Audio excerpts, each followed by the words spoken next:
Жер кодексinin 8. беренесinin 2. bölügü. Ошол Мадумаровдун мыйзамы бүгүнкү күнгө чейин иштеп атат. Дыйкандын башында азыр бир эле салык бар, башка салыктын баарын алып салганбыз. Мен көп жолу шайланганда айтып жүрүп аттым. Атамдын ушундай жаштар суроо берип калган. Атамдын көрү ушундай болуп, кайра Акаев менен согушуп жүрүп ошол мыйзамды кабыл алгандан көрө, ошол баланын чөнтөгүнө 50 сом салып койсом, 50 жыл айтмак мага. Мадумаров акча берген.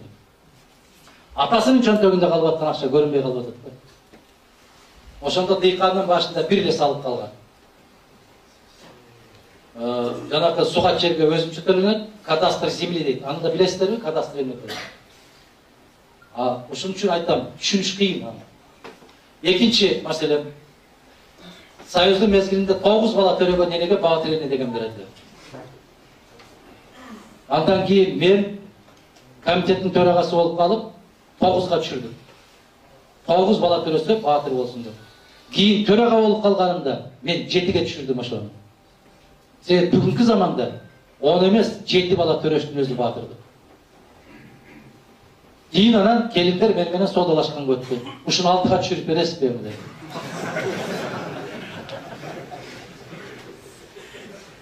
Сиздики 6 болобу десем, ооба дейт. Анан айттым. Дагы бир Кудайдан тилеп аракет кылып көрүңүз. Мадумаровдун мыйзам оңдогону жеңилби, сиздин дагы бирди төрөгөнүңүз жеңил.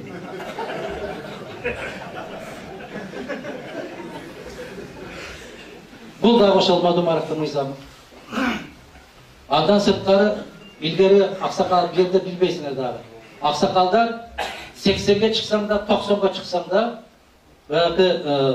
да ооруканага барганыңда бардык ооруга дарыны сатып алат эле. Сатып алат эле, силер билбейсиңер. Чоң аталарыңардан сурагыла. Мадумаровдун мыйзамы менен эмне болуп калды? 74 жаштан өткөндөн кийин мамлекеттик камсыздоого өткөрүлдү. Бул 3-чү маселе. 4-чү маселе. Төрөт үйүнө барып төрөгөндө дагы акча төлөп төрөйдүлөр.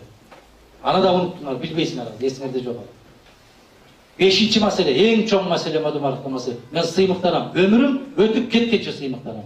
Башта атаңар, чоң энеңер, таятаңар пенсияны мамлекет фуфайка менен, күрүч менен, көктөп кеткен чай менен, көгөрүп кеткен печенье менен берет эле. Май менен берет эле, сабын менен берет эле. Керекпи арак менен берет эле. Туурабы? Акчадан башка түрдө пенсия берилбейт, жана өз убагында берилет деген дагы бул да Мадумаровдун мыйзамы. Мени кезинде айткан, жаштар билбей калдыңар. Аксакалдар билет. Кыргыздын азыркы Ленини деп айтат эле мени. Эми азыр жаштар билбейсиңер аны. Силердин жаштардын көбүнүн эсинде ким калды? Улак чаптырган калды. Дискотека кылып берген калды. Ошол да топ чаптыргандар калды эсинде. Күрөш уюштуруп бергендер калат. Биз мамлекеттик ишти жасашыбыз керек. Күрөшү жок, топ чаппай, улак чаппай, мамлекеттик ишти иштеш керек. Андан кийин 1 жыл вице-премьер-министр болуп иштедим.